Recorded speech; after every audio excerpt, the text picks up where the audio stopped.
Hello photographer বন্ধুরা again. আজকে যে ছবিটা এডিট করব সেটি খুবই সাদাসিধে স্বাভাবিক একটি ছবি। ছবিটাতে বলতে গেলে কিছুই নাই, মানে নর্মালি দেখলে কিছু মনে হবে না, কিন্তু সেই ছবিটাকে আমি কিভাবে চোখ দাদানো একটি ছবিতে কনভার্ট করা যায় সেটাই দেখাবো। তো সেটি দেখতে হলে আপনাদের শুরু থেকে শেষ পর্যন্ত থাকতে হবে, নইলে সেটা আপনারা মিস করবেন। ওকে, তো যে ছবিটাতে সমস্যা হচ্ছে যে কিছু অবজেক্ট আছে যেটা আমাকে প্রথমেই রিমুভ করে দিতে হবে। ওকে, তো সেই রিমুভ করার জন্য কিন্তু স্ন্যাপসিডে হিলিং নামে একটা অপশন আছে, সেটা দিয়ে করা যায়, কিন্তু সেটা আমার কাছে খুব একটা ভালো মনে হয় না। কারণ অনেক সময় দেখা যায় কিছু অংশ থেকে যায় এবং সেটি দেখতে খারাপ লাগে। সেজন্য যেটি আমি ইউজ করব, যে অ্যাপটা ইউজ করছি, যেটা করতেছি এখন, সেটা হচ্ছে টাচ রিটাচ। তো সেটি লিঙ্ক আমি দিয়ে দিব নিচে। তো সেটা আপনারা ডাউনলোড করে নিতে পারেন। এই যে কোনো অবজেক্ট রিমুভ করা বা ক্লোনিং করা যে কোনো কিছু, সেটার জন্য বেস্ট হচ্ছে কি টাচ রিটাচ অ্যাপটা আমার কাছে মনে হয়।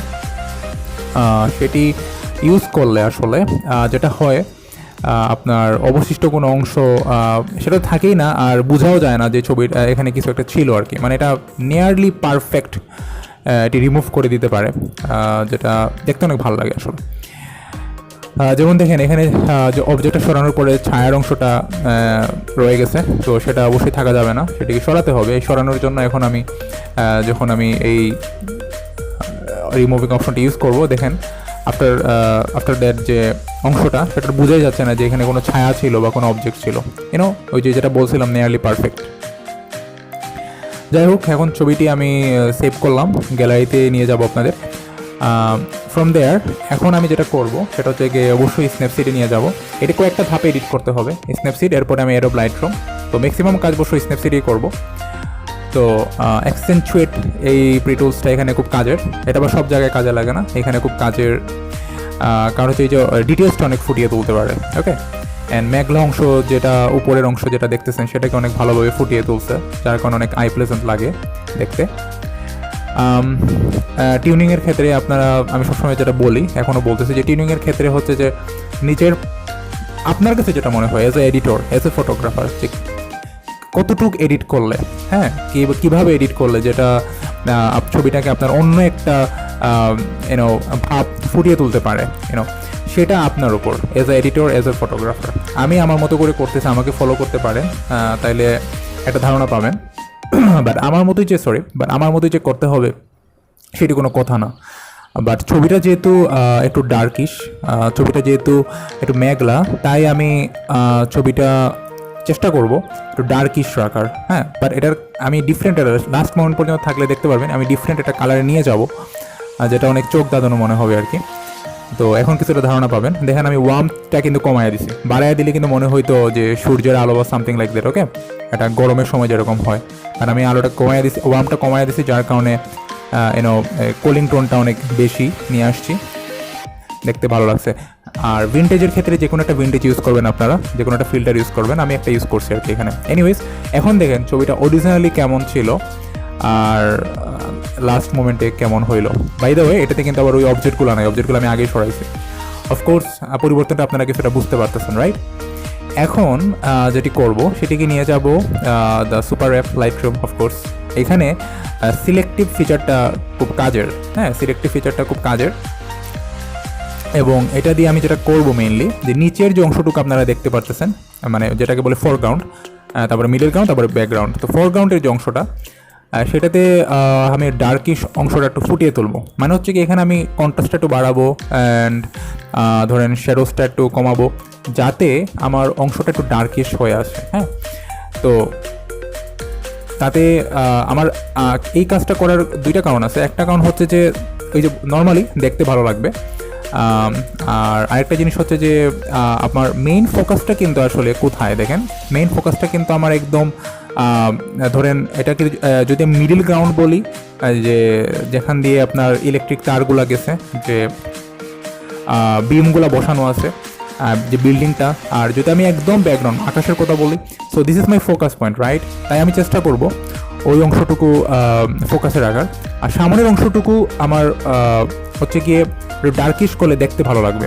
যত বেশি এক্সপেরিমেন্ট করবেন তত আপনি রেজাল্ট পাবেন। যেমন আমার এডিটিং ভিডিওগুলোতে আপনারা দেখবেন আমি কিন্তু এগুলো আগ থেকে সেটিং করা না, আমি কিন্তু আপনাদের সামনে এডিট করে দেখাই যে কেমন লাগে দেখতে, তারপরে যেটা ভালো লাগে সেটা আমি রাখি। এটা হচ্ছে একটা বেস্ট থিং। এই যে কালারিং অপশন, আমি একটা নিজের পছন্দ মতো কালার এখন দেখেন চুজ করতেছি, অ্যান্ড এখান থেকে আমি আমার পছন্দ মতো একটি কালার দিয়ে দিচ্ছি। তো এটা লাইটিংয়ের মধ্যে সিলেক্টিভে গিয়ে কাজটা করা যায় যে আপনি আপনার পছন্দ মতো একটি কালারটা স্পেসিফিক জোনে দিয়ে দিতে পারবেন। হ্যাঁ, আমি দিয়ে দিচ্ছি আমার মতো করে, যাতে আরও বেশি আই প্লেজেন্ট মনে হয়। তো একটা কথা কি, এডিটিংয়ের ক্ষেত্রে যে আপনার এডিটিং হচ্ছে একটা স্কিল, আপনি এই স্কিলটাকে যত বেশি ইমপ্রুভ করবেন তত ভালো। এই জন্য অনেক বেশি এক্সপেরিমেন্ট করতে হবে, অনেক বেশি ছবি দেখতে হবে। এটা অবশ্য আমি কোনো ছবি দেখে করি না, এটা আমি এক্সপেরিমেন্ট করতে করতেই বুঝতে পারছি। আমি এর আগে আরেকটি ছবি এডিট করছিলাম, এটা সবার লাস্টে দেখতে পারবেন। তো সেটা অবশ্যই এটার মতো হবে না, কারণ এটা আমি অনেক কিছুই আগের মতো করি নাই। যাই হোক, তো এই সেকশন থেকে আপনারা প্রোফাইল সেকশন থেকে যে কোনো একটা নিতে পারেন। আমি একটা নিলাম এবং নেওয়ার পরে আমি একটু অ্যাডজাস্টিং করে নিব। That's all. তো যেটা বলতেছিলাম যে আপনার যে এডিটিং স্কিলের ব্যাপারটা, এই স্কিলটা আপনার তত বেশি গ্রো করবে আপনি যত বেশি আপনি এক্সপেরিমেন্ট করবেন। এক্সপেরিমেন্ট হচ্ছে কি আপনার নিজের ওপর। এজন্য বেশি বেশি ছবি তুলতে হবে। আর ছবি তোলার সময় এডিটিংটা আমি বলবো যে মাথায় না রেখে, ছবি তোলার সময় আপনার কম্পোজিশনটা মাথায় রেখে ছবি তুলবেন। তারপর হচ্ছে গিয়ে ছবিটা যতটুকু সম্ভব পারফেক্ট যেন হয়, মানে যে আঁকা বাঁকা যেন না হয়, সেভাবে রাখবেন। সেটা হচ্ছে সেভাবে রেখে ছবি তুলবেন। তারপরে দেখবেন আপনি নিজে এডিটিং করতে করতে করতে ছবিটার আপনি অন্য একটা ভাব ফুটিয়ে তুলতে পারতেছেন। দেখেন এখানে আমি কার্ভিং একটু চেঞ্জ করছি, তবে এখানে আমি আগে একটা কালার টোন সেট করে নিয়েছিলাম, অ্যান্ড সেটা হচ্ছে ব্লু কালার টোন। তারপর আমি হচ্ছে কি নিজের মতো কার্ভটা সেট করে নিচ্ছি এই বরাবর, যাতে নীল অংশটা আরও ফুটে ওঠে ছবিটাতে। হ্যাঁ,